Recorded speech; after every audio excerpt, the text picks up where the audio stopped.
All right, what's going on, everyone? Thanks for joining us for this month's Advanced Animation webinar. My name is Kareem Merchant. I'm one of the creative specialists here at Luxion. And in today's webinar, we have our global training specialist, Don Tuttle, who you may remember from our KeyShot 11 webinar. Don is one of the newest additions to the KeyShot team. He's already hit the ground running. Today, he's here to give you an in-depth look into all things animation and hopefully give everyone a solid base to work from when creating eye-catching and dynamic product visuals. But before we get started here, I wanted to put up some of our resources. If you have any questions about today's webinar and the KeyShot features discussed, feel free to reach out to myself at kareem@luxion.com or send questions and inquiries to our general info, support, and sales emails, which can be found on this slide as well as on our website, keyshot.com. If you're interested in staying up to date with the latest news, releases, and events at Luxion, you can find us through social on Instagram, Twitter, and Facebook. And I also wanted to give a quick plug to our KeyShot 3D YouTube channel. Highly recommend checking it out. It's a great resource for KeyShot quick tips and tutorials for all our features, and it's consistently updated with new content. We also typically post higher res versions of our webinars there a day or two after airing, so keep an eye out for those as well. And lastly, before I hand it over, I also wanted to mention that Dawn is available for in-person training. If your team is interested in diving deeper into KeyShot and you're looking for a more tailored training experience, you can reach out to KeyShot Sales through the email on this slide, and we can get you taken care of. I'll also include that sales email in the description below for anyone interested in having Don come out. And on that note, I will pass it over to Don to introduce himself and jump into the nitty-gritty of animation in KeyShot. Thanks, Kareem. Hello, everyone. My name is Don Tuttle. As we mentioned earlier, I am the global training specialist here at Luxion. I've been a 3D artist for 22 years, specializing in product rendering. I've been with Luxion for a short time, but I'm a long-time KeyShot user.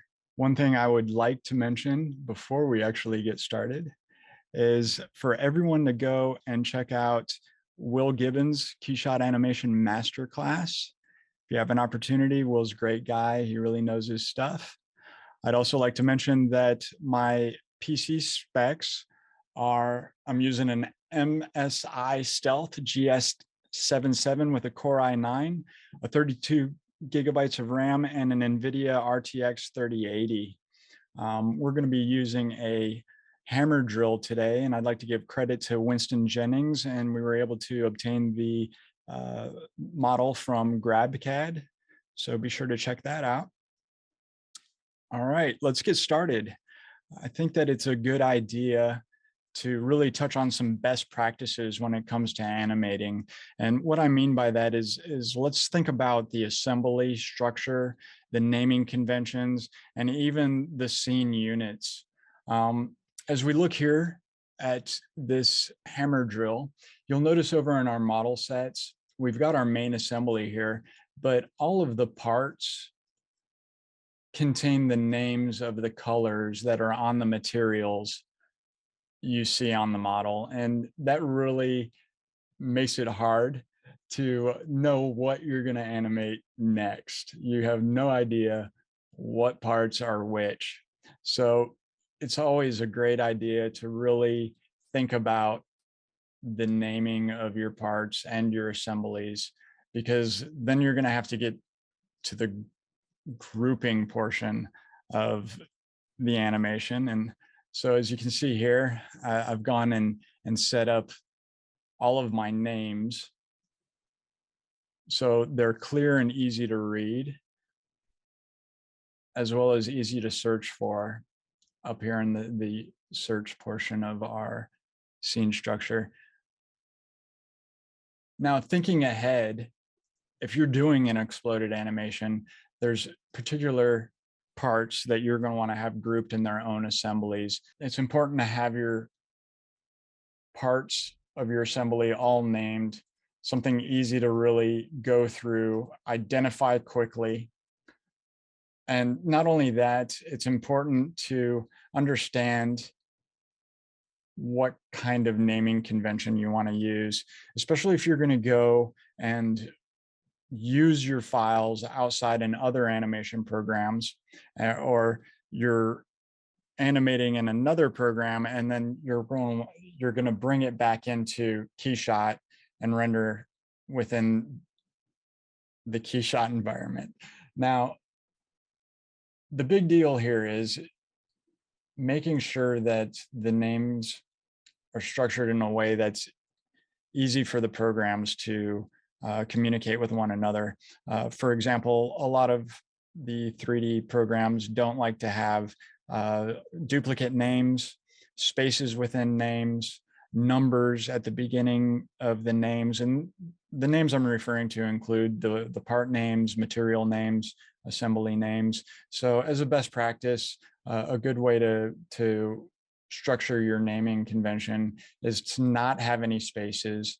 If you're going to use a space, it's great to really utilize capital letters beyond that, or even having an extension here like ASM for assembly, which is telling the user, hey, I've got my handle assembly here. There's more parts than just a single part here and an assembly. So I'll generally go and select the areas that I plan on grouping together and create an assembly from those. For example, we've got this front, I'm just going to call it a front handle clasp and ring, but notice I don't have all the parts here. So I'm going to want to select the front handle right there, and then the front ruler, and that would all be an assembly. And the way that I'll go in is I'll end up selecting those, and then I will add the models to their own group like so. And I will call this front handle and then ASM. Okay, we'll continue. And here you can see that we've got that in its own group. And I can feel confident later on that when I go to animate this in an exploded view, it'll all move together. And really, you just want to go down and think about your animation beforehand. How do you want this grouped?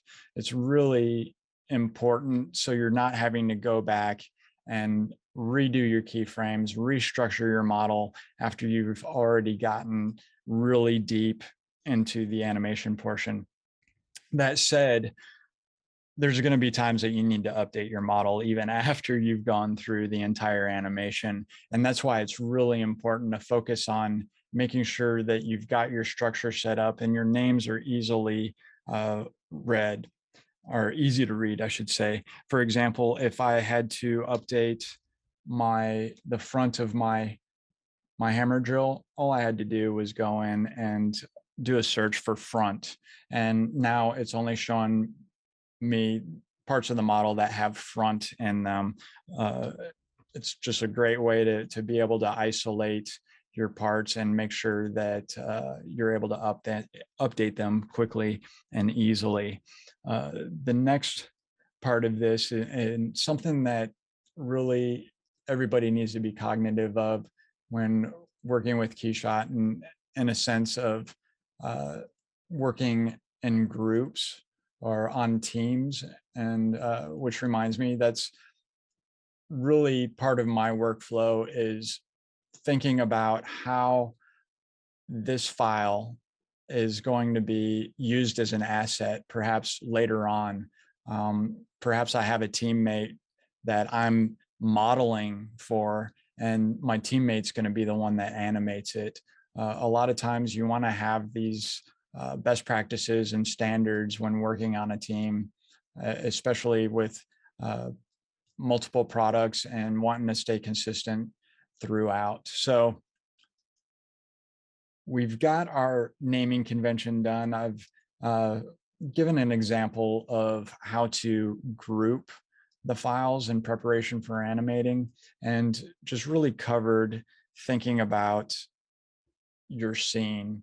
And I want to draw some attention here. This file is great. We've got it on our cloud library, but I want to draw your attention to the scale. And so every different 3D or CAD software is going to be in a particular scale or scene units. And a majority of the time when I've received CAD, it can be in millimeters, centimeters, sometimes it's in inches. And where this can cause some, I want to say roadblocks or obstacles is when you're combining models that were done in different units. I personally like to stick with centimeters. But if I'm going to be animating and I want to also have models that were from another scene, I really like to make sure that my scale is set to 1. That can't always be the case. It's just not entirely possible, but as a best practice, I like to be sure that my scale is set to 1. So we've covered the assembly structure, our naming conventions, and then just uh, thinking about our best practices moving forward, including the scene units. So in order to spare you all the time it takes to go in and structure these, I've got another scene that's prepped and ready to go so we can start moving forward with the animation portion.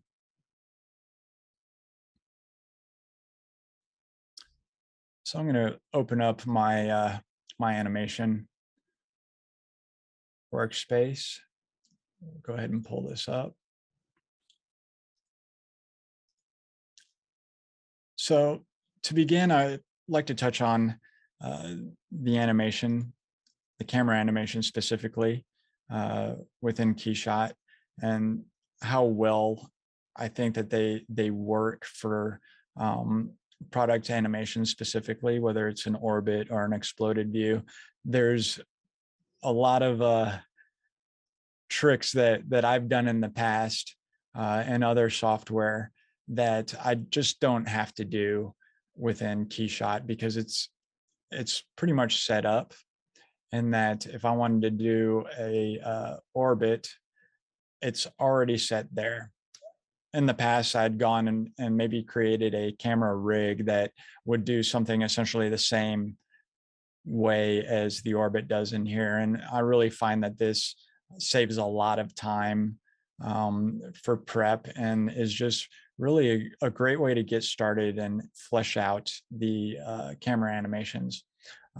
One of the things that I like to do, and I'll show you here, let me scale this up some, is I'll leverage locators. So I've created a model and it's somewhat in the shape of a cross. And I'll use this as my camera target in a way. And if you go over to your cameras, select that, you can see that we can set the camera target. For example, click that. And because this is underneath a parent group, as well as having these separate parts on it, I'm going to select this part setting, and then I'm just going to click there. And we're not seeing much of a change because it was already aligned there. But if I go to the camera settings and quickly adjust my azimuth, I'll give you kind of an idea of how it will rotate. And KeyShot, we can use the drill or any point on the drill to rotate around in this manner, but I'm kind of a visual guy. So I like to see and have a reference there. And that's where I find utilizing a locator is a very big help. So I'm going to turn that off though. I don't really want it to render along with the scene. I'm just going to click back. So I've got my Anycam 01 here. You can note that I'm using the best practice that I mentioned earlier. I don't have a space in here, but I did put in an underscore. To begin, what I wanted to show was a way of chaining these animations together. So I'll start out with an orbit. And heyo, bring up my animation window again, and we can quickly dock those windows. There we go. So I know that I'm going to start out with a 7-second animation. And what I want it to be is a seamless animation. So if I had it repeating, it would just simply continually orbit. And not only that, that end frame there would align with the beginning. That said, to make it perfectly seamless, we don't want to share that frame. So I would actually take it back. Whoops. Take my end frame back. So it's going to get to that point and stop. That's because on the very first frame, we're there. So if it looped, we're at that frame, and we wouldn't want this frame to match. So essentially, we wouldn't be rendering this particular frame here. And that would provide us with a seamless looped animation. And watching this kind of scrub through here, we are chugging a little bit. Let me bring up my HUD. I'm going to press H. And here I can kind of see my samples per second and how everything's running in there. But I think you all have the idea, and we can go ahead and move on to chaining this together and utilizing another camera animation alongside of it. So a lot of times when I've been given an animation project, I've generally been asked to utilize like a 360 animation, but I need to utilize the standard angles of the product, meaning typically there's a front right, a front left, a front facing product render. And when the client would request the animation, they would want these key angles to be set up. So I'm always cognitive of thinking about how the animation is going to be used later on and how I can match those particular standard angles. So here, this angle, I'd set it up previously. Fortunately, in my career, I've had an opportunity to work for some hardware manufacturers, and I understand what the look is they're going for. So I've created some standard angles to follow along with this animation. This one here being a front right facing camera angle. And then we'll bring it around. But what I'd like to see is as this orbits, we move into another camera angle. And the way that I'm going to do that is by chaining together another one of the camera settings here. So I'm going to right click and go into the animation, and then I've got my inclination here. And if you look over in the side here, in my geometry view, if you don't have that, hit O, and we can see we got two cameras in here right now. But the one that we want to focus on, and let me see if I can hide this one real fast. We'll just delete it. Great. I'm going to show or turn off everything. There we go.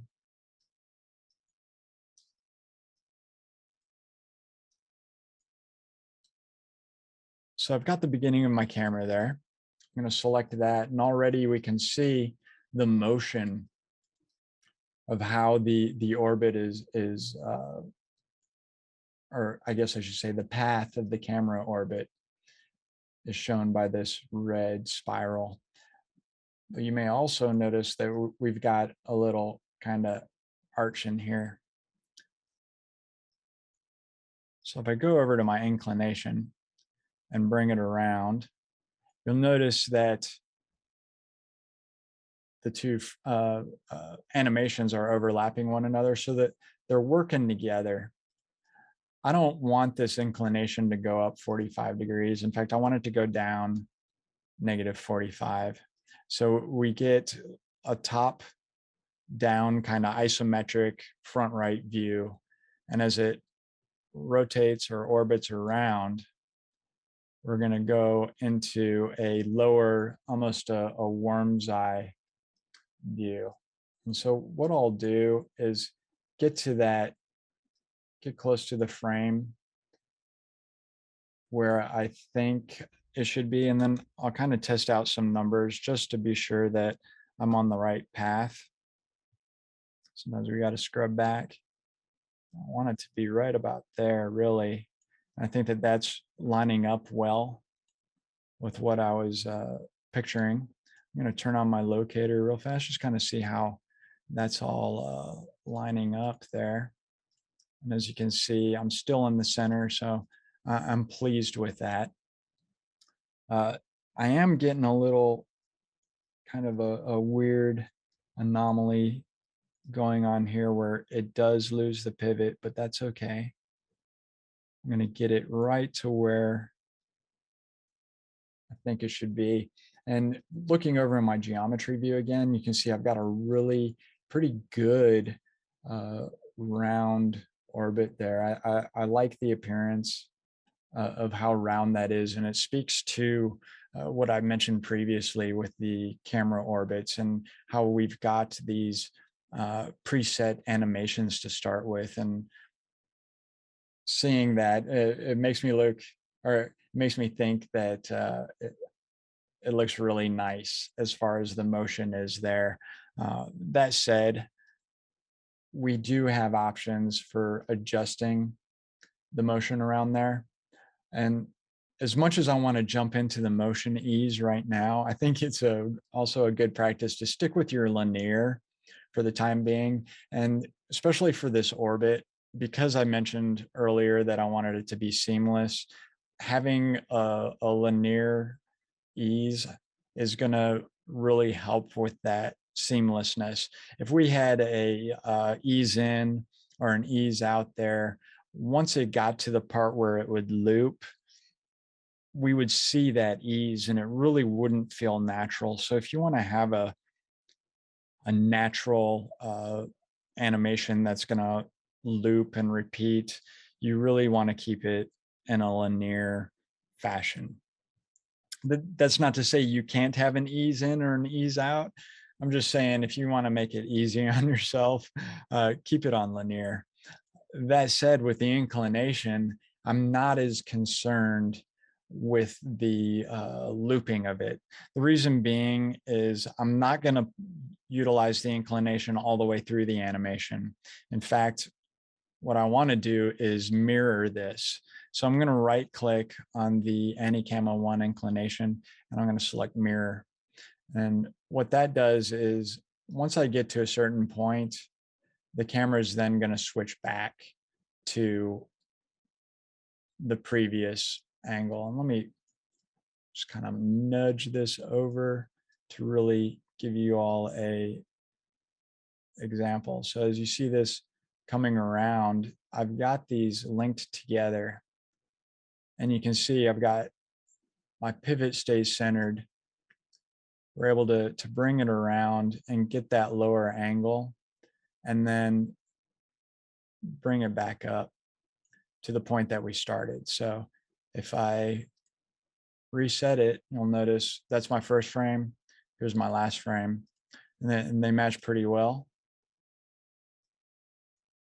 But like I mentioned earlier, we want to kind of bring it back just a frame, so it looks off just slightly to give you that seamless effect.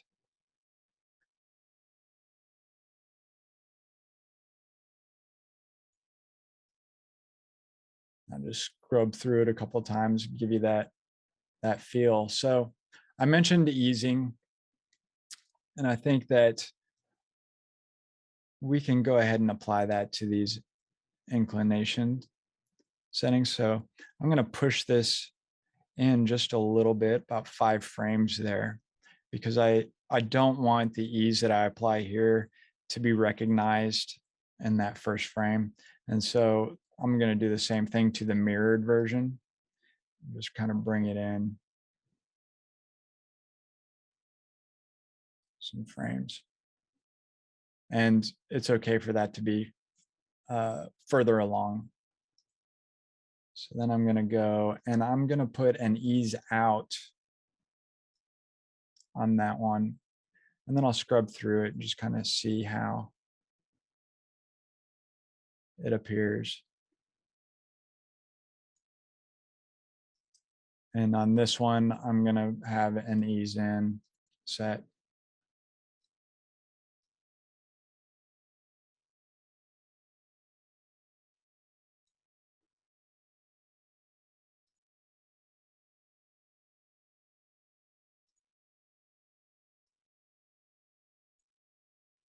So we can see the ease, we've got the orbit, and we've also got the animations chained together to provide us with an easy, simple orbit.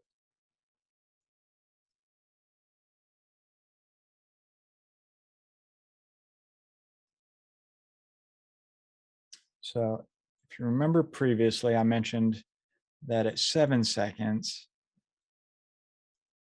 we were looking to have this seamless. So I'm going to shorten the mirror. So we've got a nice 7-second animation. Let's see how it aligns.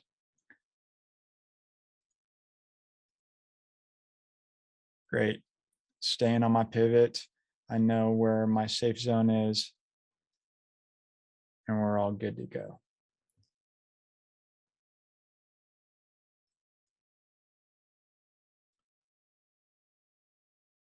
So we've covered our wizard chaining animations, and we've also looked at how to mirror an animation to make it relatively seamless and easy. I'm going to go ahead and open up the next step.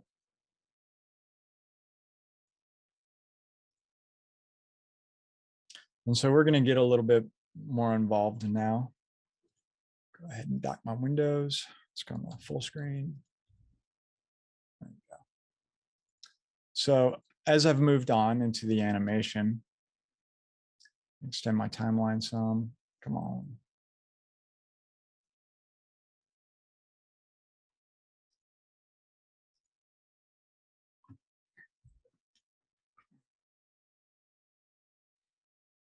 So as I scroll down here, you can see that I did add quite a bit of more camera animations as well as some of the part animations. And let's dive into that more so. I'm going to turn off my locators here. And let's go to our drill bit animation. So again, we're starting right here, going through, and it's at 7 seconds, but you'll also see that I've added on the part animations for the exploding view, as well as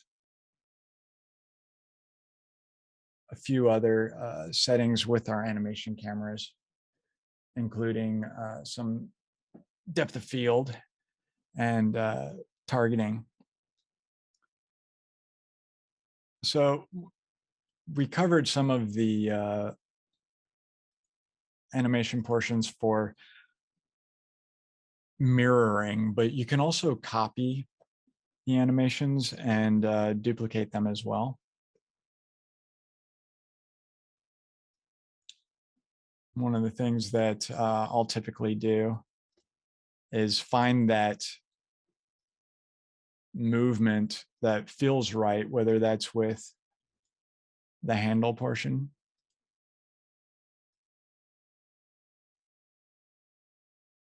So we've got the handle key right here. You can see that I've got these transforms assigned. And those are related to the mid portion of the hammer drill as well as the front.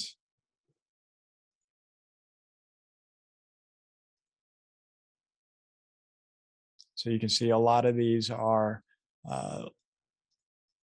copied and mirrored, linked together. And then we have our handle translation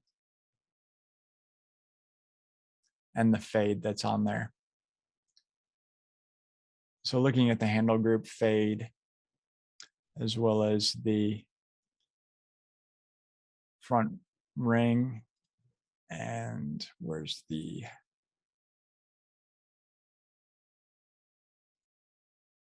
key group?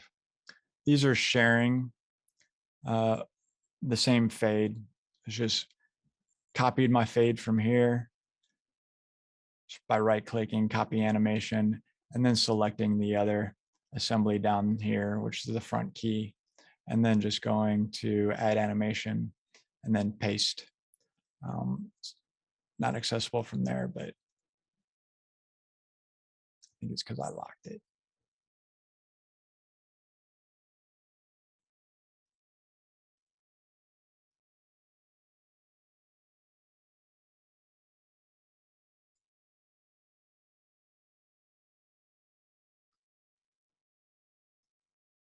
I'm gonna open up my next file real fast.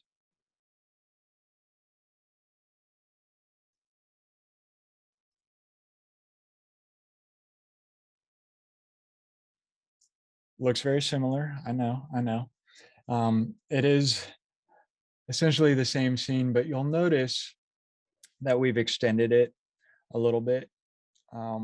Reason being is we had the 7-second loop animation, but there's always going to be something a little bit more. And I like to be able to leverage as much as I can. So we're looking at one full, maybe extended length animation that is a exploded view along with some key feature shots put in there. So as I scrub through, you can see now I've got the camera is extending around and following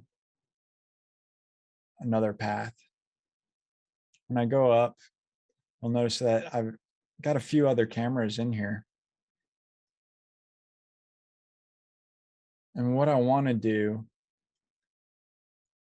as it's going through the timeline for our camera one is to have these switch events added. So this is our original 360 camera with the inclination applied. But then I've created some other ones here. And those would be the key feature or accessory shots that I mentioned previously. So looking at our animation camera 01, we're going to get up to about 7 seconds, which is right here for our looped animation. But then after the loop is done, I put in a camera switch event. And it's not entirely noticeable because I matched the end position of the camera with the next camera. And so we can think of this space in between as our transition. Is right in there. So as soon as I pass this keyframe here, I'm no longer on the animation camera. It's actually switched. And the way that you want to do a switch event is you'll go and you'll right click on the camera that you start with, and then you'll go down to your switch event and you can choose the next camera that you'd like to use. Just to illustrate it further, I'm going to go back. Then I'm going to select my camera 2. And you'll notice I should have named my camera 2. So let's do that real fast.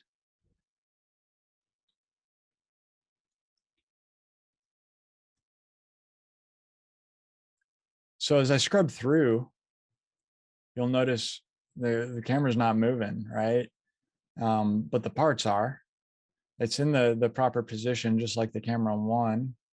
And it's not until we get past that 7-second mark that the camera 2 starts moving. Let's go back to camera 1. And so I hope that really illustrates that now we're in camera 2. But if you remember, let's go back. Camera 2 is extending all the way to the 12-second mark. But we are only seeing it for about a second, because at the 8-second mark, I've got another camera switch.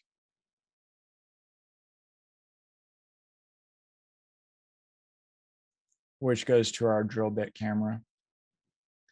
And you notice that when I select the drill bit camera, we can see that the animation frames for that one actually start at 7 seconds as well. Now I'm going to talk a little bit about this particular camera, but just to recap, from animation camera 1, we're able to go through the animation. It goes up. We've got a camera switch. It switches to Anycam 02. It moves over to the 8-second mark, and then we're going to switch to the drill bit camera. And then we're going to do another switch to a side camera, which is actually an orbit that was continuing previously up to that mark. So I mentioned I wanted to talk about the drill bit camera. So we'll select that. And you may notice we've got another one of those locators here. I'll unlock this. I've also got depth of field enabled.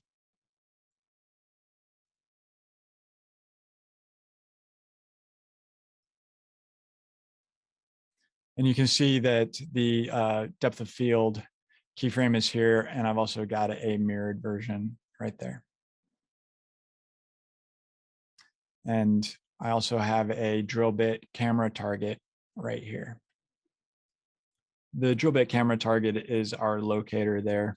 And you'll notice as it moves down, we can see it moving down the drill.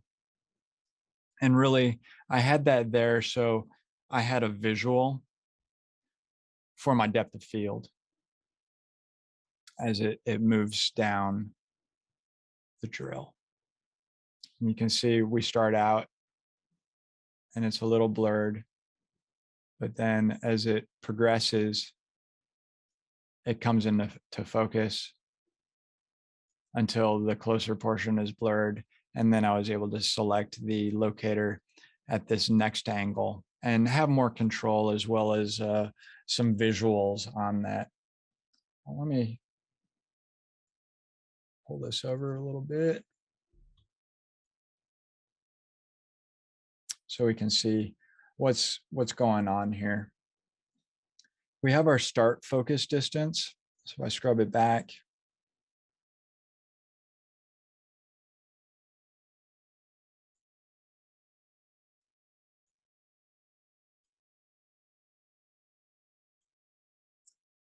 we'd have the start here, and I can click that to select the focal point.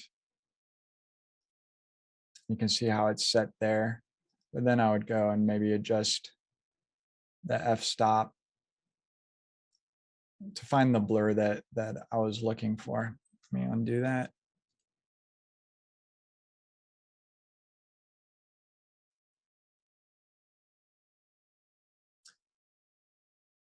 So then I would go, and I've got the mirror set up here.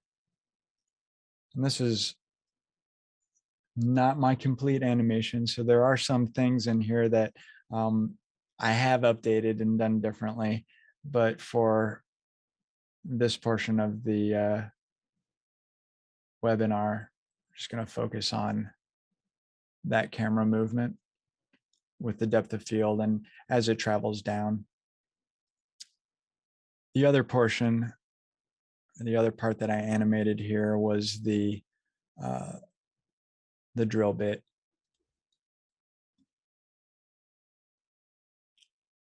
So here you can see the drill bit locator that I've got set up, as well as the translation.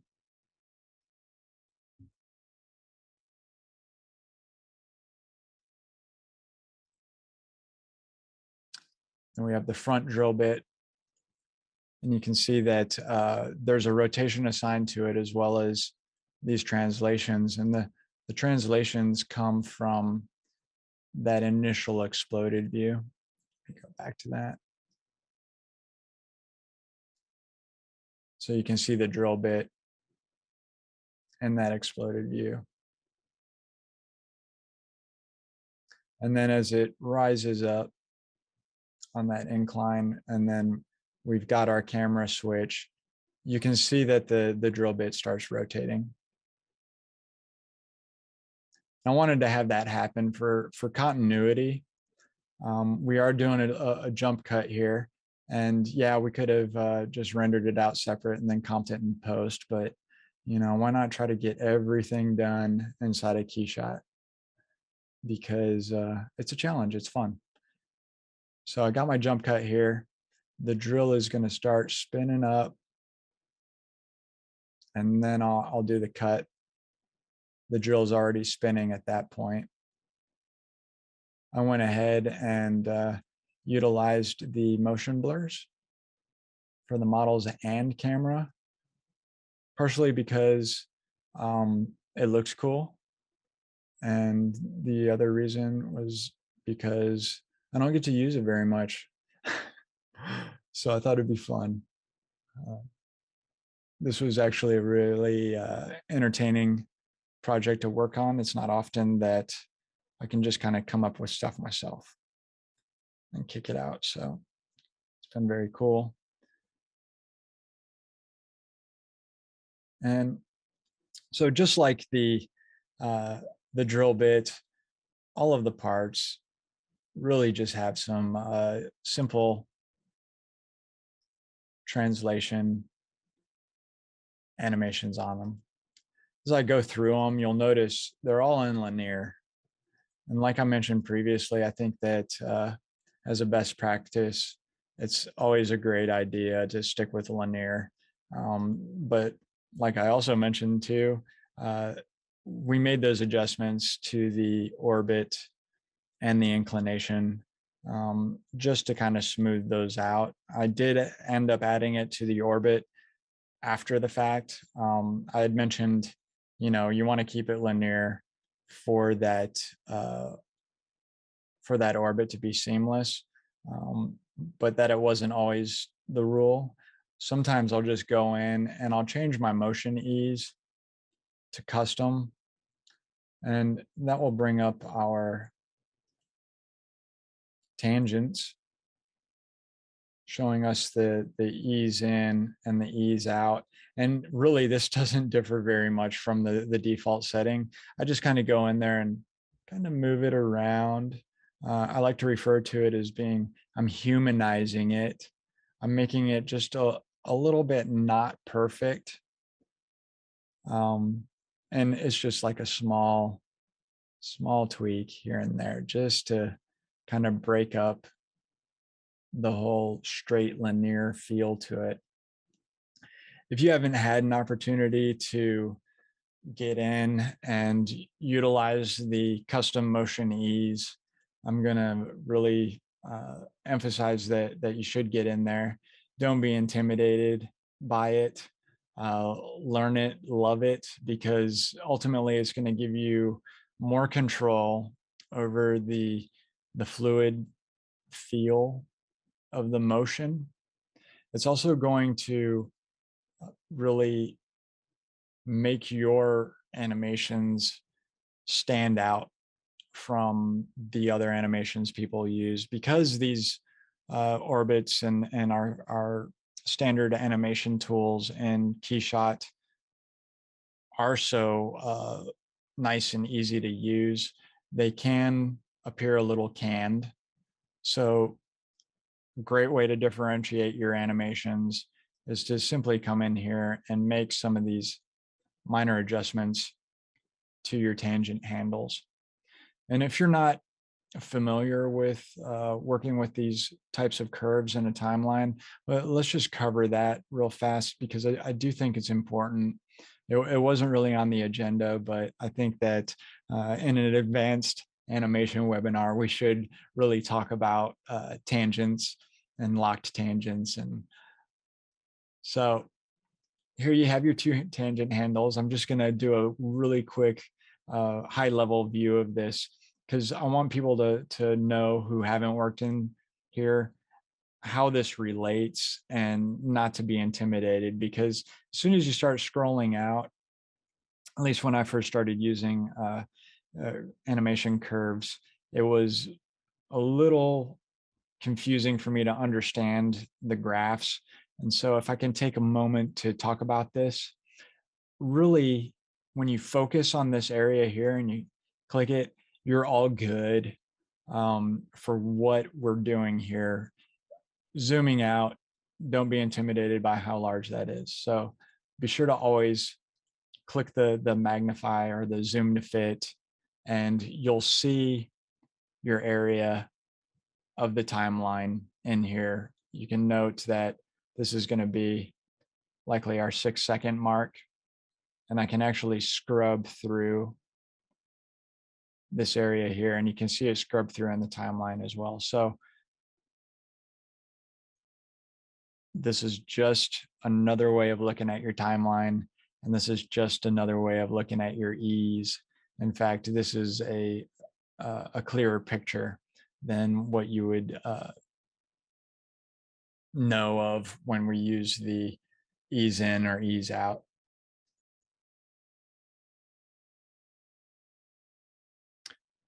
So we've looked at setting up and chaining our standard camera animations, talked about setting up rotations and translations for parts, as well as looking at ways of utilizing these locators, whether it's for depth of field or your camera focus, your camera target.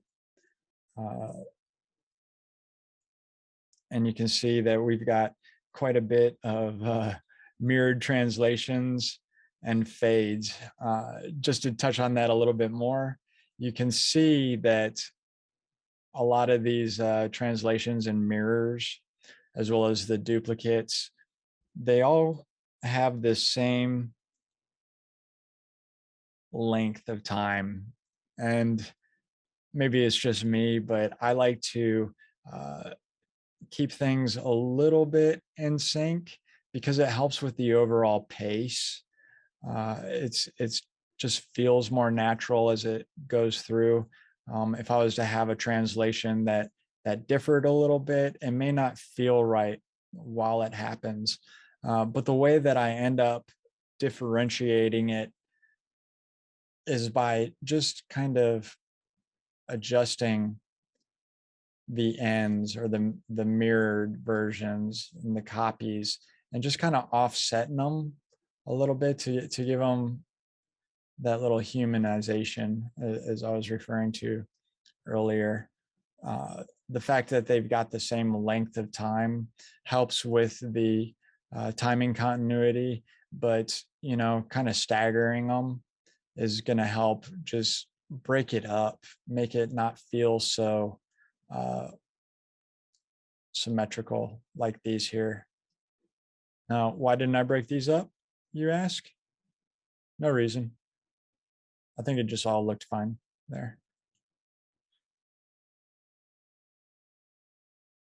So just to talk about the mindset, and what I was thinking is we approach this end frame. You'll notice that the handle fades out. And really it was just to give a full view of the product, kind of having that end view, right? You get this profile, you see the entire product there, company logo, maybe a word mark for the product. So we bring it back some. Let's go ahead and go down and we can check out what else we have going on our depth of field 03. So again, let's scrub through it. You can see the exploded view, how it comes around. I'm gonna come up and hit that 7-second mark. Now we've got a loop that we can leverage for later, but now it's gonna kick into the second half. It's gonna bring us around. We got a nice jump cut into the drill, and then we can continue the orbit back around. And if you remember, I selected my first camera here, and it's actually going through the other 3 cameras. Switch till it goes back.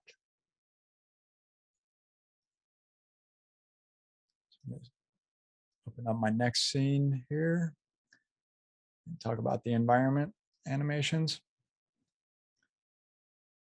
So as I've progressed through, got the animation to where I'm feeling like all of the keyframes are good.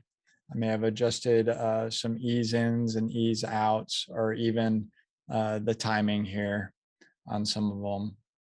Scroll down, take a look.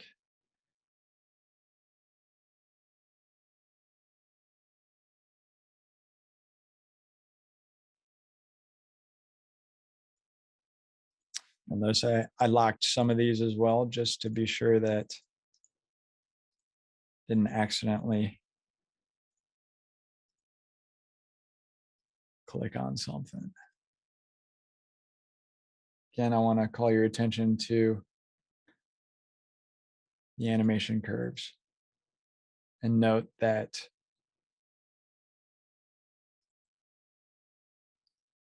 I'm utilizing the linear for the depth of field. Again, it's mainly because it's not something that is clear to the end user. It's very subtle to begin with. But I do want to point out that on a lot of the end frame animations, or any animation that isn't looping like those, will generally have either a custom ease or an ease out on it because it's not looping around. So as it ends, I think it's always a good idea to have that ease out, and vice versa. If it's inside an animation already and you're linking your animations together, it's good to have that ease in on them as well.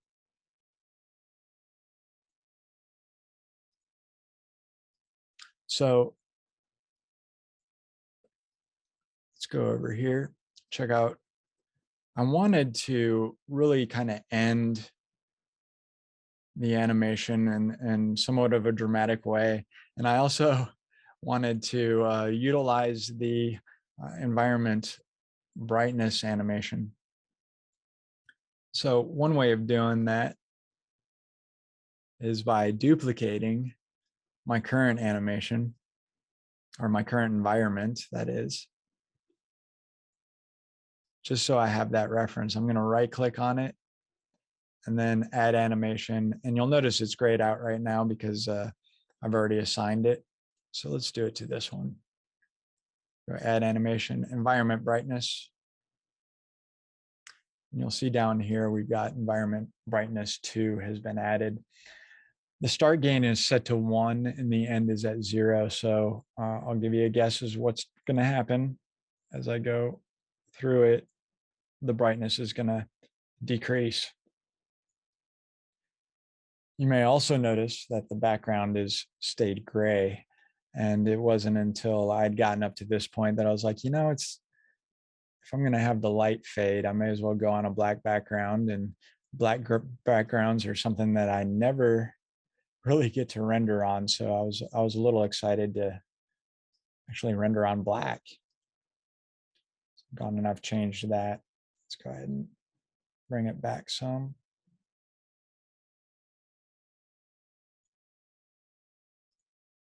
Totally changed the wrong color, but that's okay. It's okay.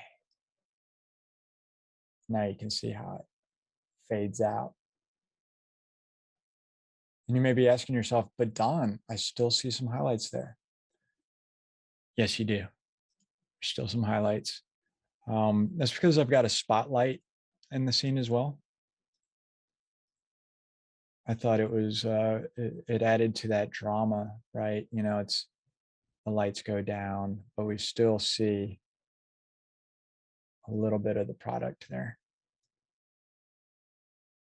Another way that you could take this approach, let's say, as you're working through your animation, you get to a point where it's like, well, I cannot leverage this environment through my animation. Something, it gets blown out, let's say, or it needs to rotate in another direction. I think a great example is looking at these two environments that I set up.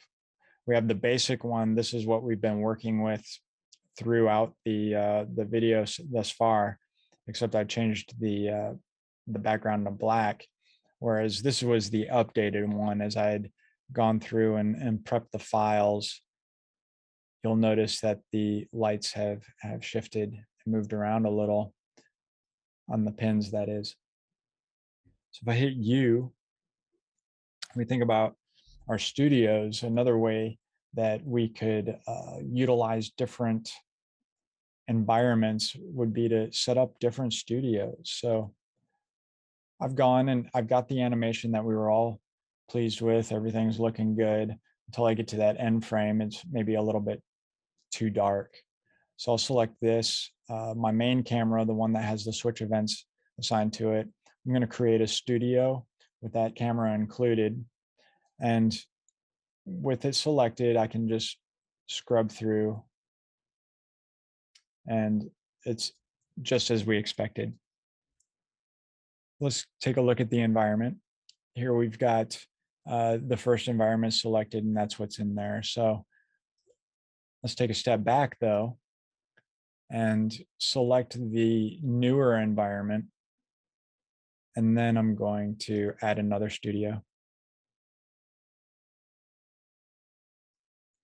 I'll name this one End. And then this one Main. So our End studio has the adjusted environment on it. And so this is where it's kind of cool in that you can have multiple environments in there. And then really this is the only thing that we're changing is that environment. And we're going to change it at about, let's do it right as that camera switch happens, right? So about 10 seconds. Get back. So thinking that we're on our first studio, the main studio with our initial environment. Now I'm going to animate it by creating an add studio switch event. And then I'm going to select End, which is the next studio in line.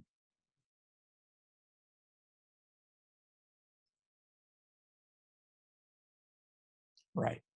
So go through there and we're all good. And you can see that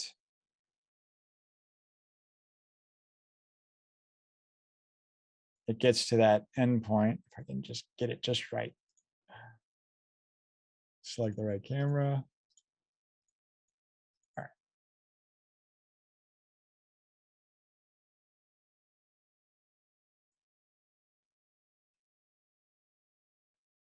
Just to note, if you want to change your studio manually, you've got to disable your main.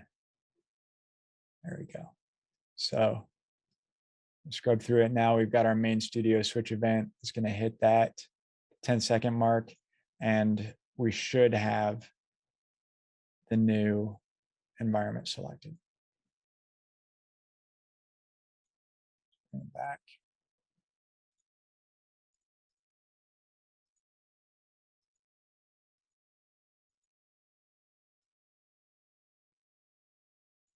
And just to recap real fast, we've looked at the camera animations, gotten a quick overview of creating our exploded view, utilizing the translation fade animations.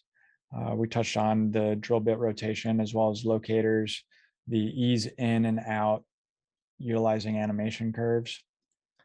We've talked about doing the environment animation with the brightness and creating a studio switch as just an alternative way of switching out environment animations.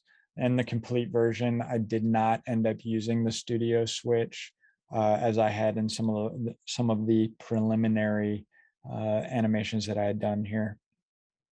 So let's go on. We're going to open up our final chapter 6 with the entire completed animation. Hit dock my windows just to be safe. Go on presentation mode. Let's go and there we go.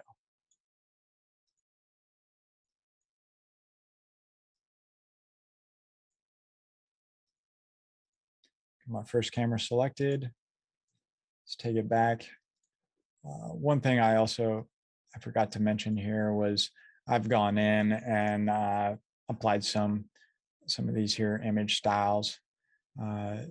See, I've got some tone mapping. I'm using photographic just to kind of give you a little background there as to the bloom and the chromatic aberration that I just like so much. Underneath our lighting presets, I've set the GI bounces to 2 because I thought that the blue plastic could have used it.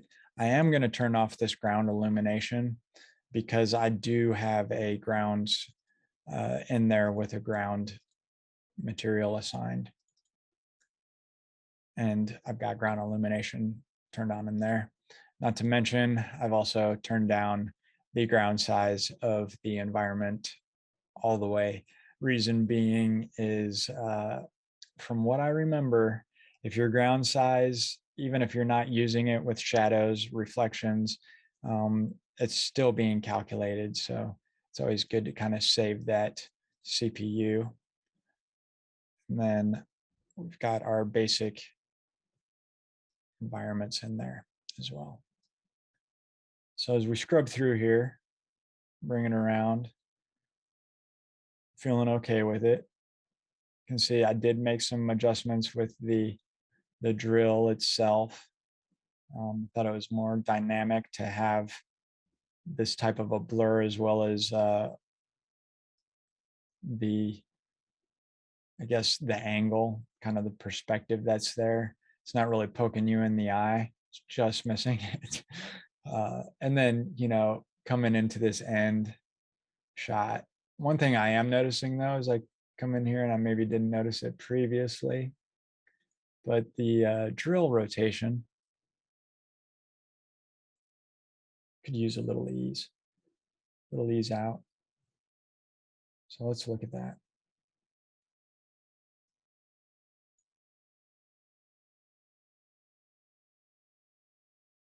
In fact, it comes kind of to a dead stop. Let's keep it going. Turn it up to 211. And just adjust it. I'm just going to bring it in, this handle to my end. Let's scrub through it and see how it wanted to slowly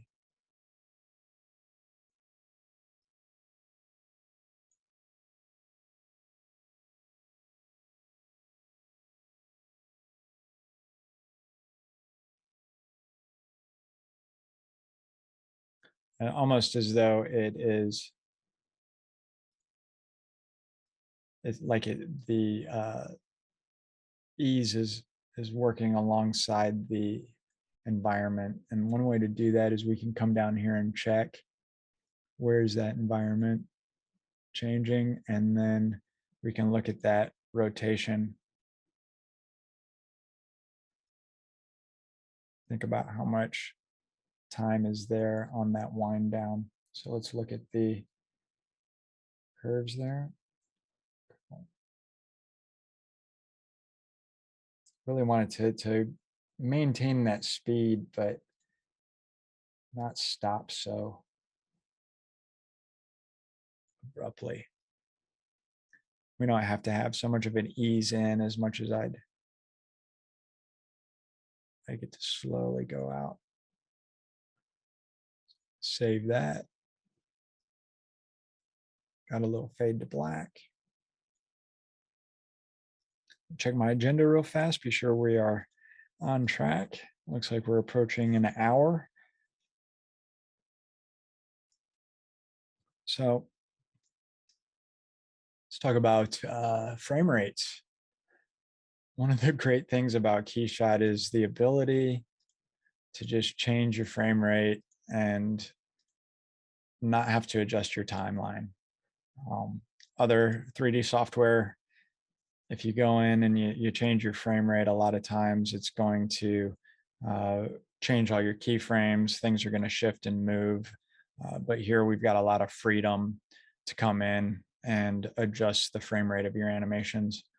And I want to talk a little bit about frame rates because something a little close to home with being a gamer.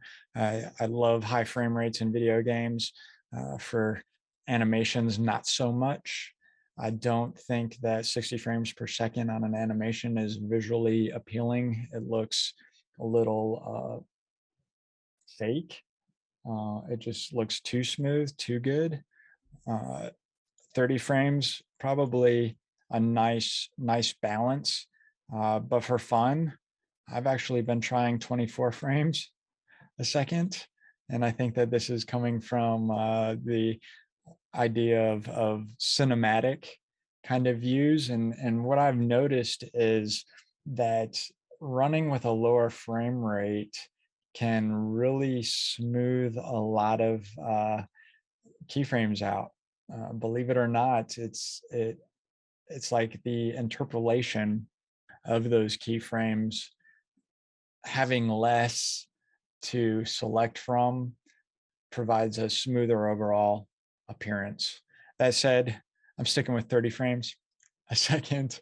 It is standard, and like I said, it is probably the great in between for rendering as far as time is involved, as well as aesthetics and how pleasing it is.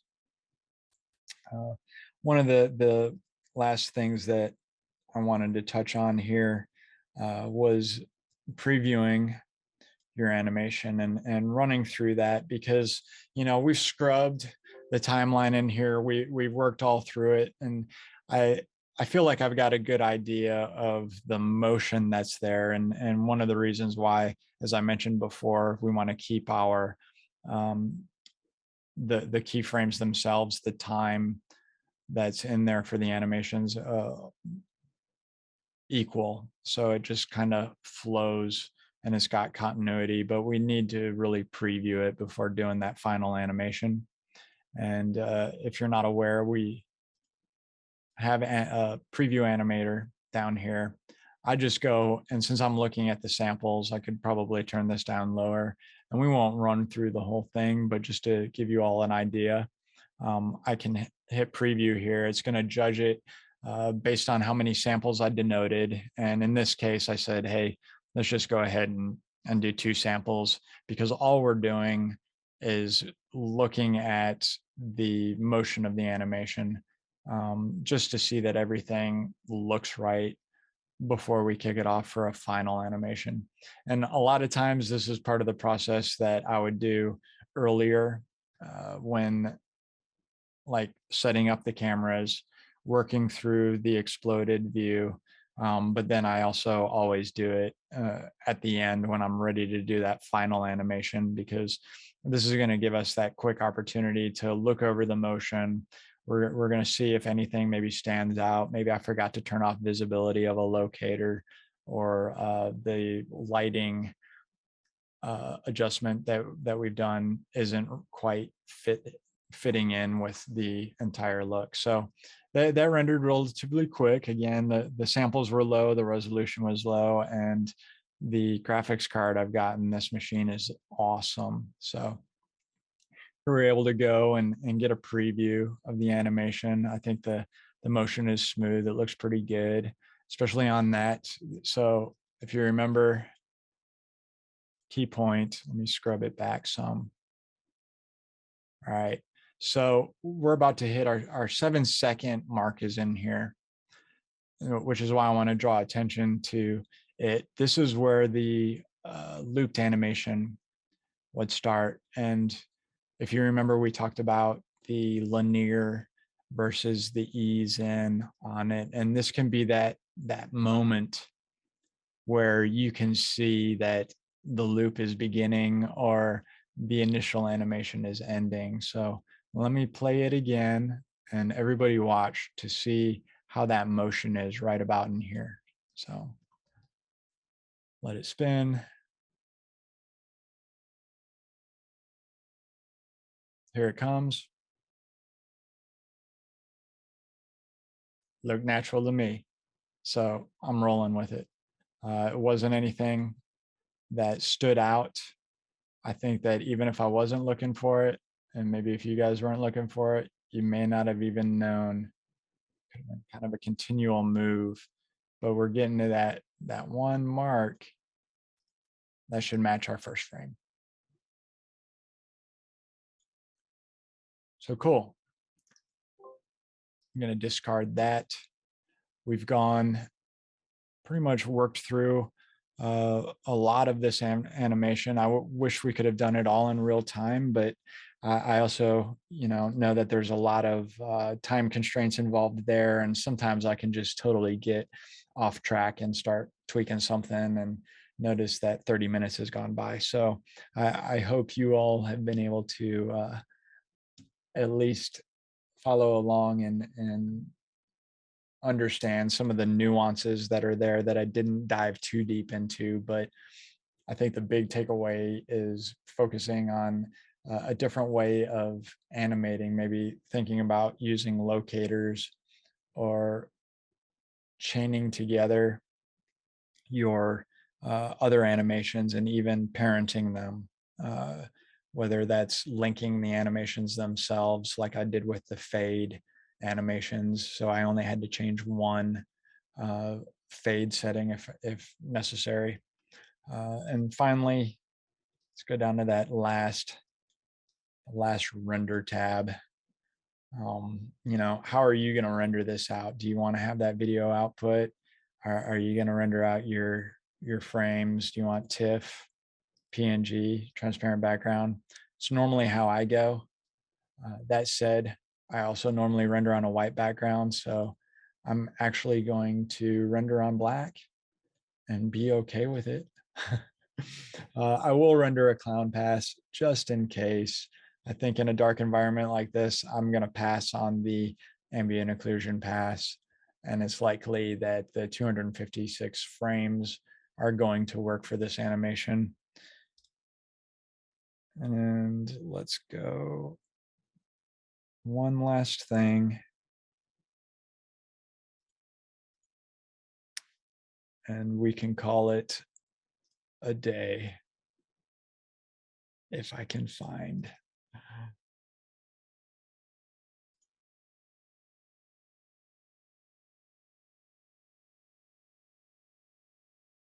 Way to be prepared, Don. Looks like cannot find the video I'm looking for, but of course I did find it now. So let's open that up. And we can look at the final animation. I was lucky we did some updates last night, and that is not the next animation I wanted to see. We can talk about these at the next animation webinar. Apologies.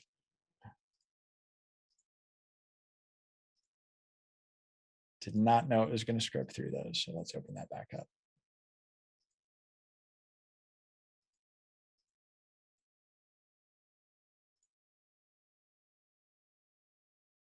And we'll see if it loops or auto plays the next one. There we go.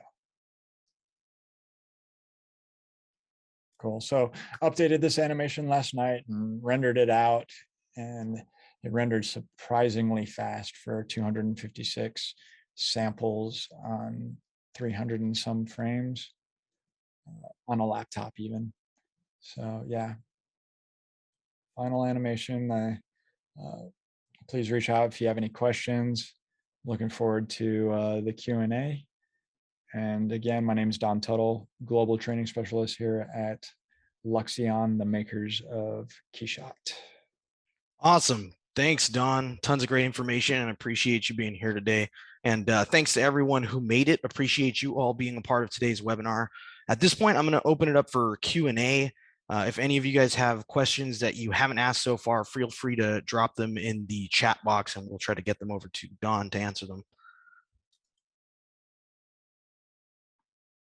I mean, right off the bat, while we wait, I noticed on your cord for your drill, and there was a couple questions about it, that it actually faded out at the end there. And typically, cutaways, like a cutaway material on a piece of geometry, just creates a hard cutaway. So maybe you can explain to everyone how you managed to do that. I was thinking it was something along the lines of you using a gradient on your opacity input. Nailed it. Yeah. Here, let's take a look at that. So yes, I did end up putting a gradient on the opacity. I did use spherical. If you remember before, I was talking about scale, and originally the scale of the drill was 0.1, and I did scale it up, which to a scale of 1. And that did affect the chord, so I had to go back and adjust it. But yeah, it's just a opacity, and I used a spherical on there. So if you want to have your stuff fade out, yeah, it's just kind of blocking in there. I've done the same thing to the ground plane as well. I go in, there's actually an opacity on the ground plane. So at some point it will fade off to the background while still keeping, your reflections and stuff. Awesome. I'm not entirely sure if I understand this question. Let's see if you do. Somebody was asking about how you match two cameras, where you start with one camera and you're doing a 360 view, and then at the end you're matching the second camera to your 360 degree animation. Yeah, super simple. Really just getting the camera around to that point, the one that you want to match. And so, like for example, this camera, and then just hit it, and I've got my next camera there, and then I can continue on by adding on an orbit to that one. Then that way, when they're linked together, it's the end frame for this one is the beginning frame for that one. Does that make sense? Yes, it did. And I noticed somebody was also mentioning animating exploding parts. We actually have a great exploding parts quick tip up on YouTube that Brooke Harrington did for us. If you guys are interested in learning about exploded animations, I would definitely give that a look. Maybe you can just give a brief answer, but for in my past, whenever I've done exploded animations, I've always animated translations into the parts to actually create that. Yeah, and really that's what I did here. I think that's the practice most of us do. I didn't dive into those as much because of time, and because I feel like that's the tradition, right? We're all going in, we've got our translations set up, and it's just okay, explode out, let me mirror it to put it back in. That's why I was looking at touching on something a little bit more advanced here when thinking about chaining together the camera animations and leveraging locators and looking at depth of field and stuff. But otherwise, yeah, it's just a basic exploded animation with translations, as you can see here, a lot of mirrors. I liked the fade. I think that when you've got an orbit and you're also exploding parts, you don't want the parts to necessarily run into your camera. And on the preliminary animations that I had done, we could see the handle kind of coming in through the camera there. And it still does in some sense when I get to this point, but I adjusted the translation for this particular handle to be in front of the camera as opposed to this side handle when I came around this way was breaking through the camera at this point. So by putting the fade on there, I was able to hide it until it was at the appropriate time being in front of the camera like this here. And you can see that the fade is coming back as it moves in right there. So it's kind of like an off camera animation, just something that, isn't entirely noticeable, but is there for aesthetics, really. All right. Well, I think it's about time to wrap things up. Just a reminder that we will be posting the webinar and the demo is kind of broken out into separate videos on our YouTube channel. Don't forget to jump over there if you're looking for more content in general. We have a bunch of different content. And also don't forget that Dawn is available for in-person training, which can be scheduled with one of our sales representatives through our sales email, which you can find in our resources slide or by checking the description below. I will put it there. And again, thank you, Dawn. It was great having you here today. Do you have any last words or parting thoughts for anyone? No, not necessarily. Just be sure to check out Will Gibbons' Masterclass Animation. You'll probably get a lot of really deep, great information that maybe you were looking for in this particular webinar. Yeah, Will's videos are always great. They All are. right. Well, on that note, thank you everyone for attending today. Hopefully you all have a spectacular rest of your day or night in many of your cases, and we will see you next time. Thanks, everyone. Thanks, everyone.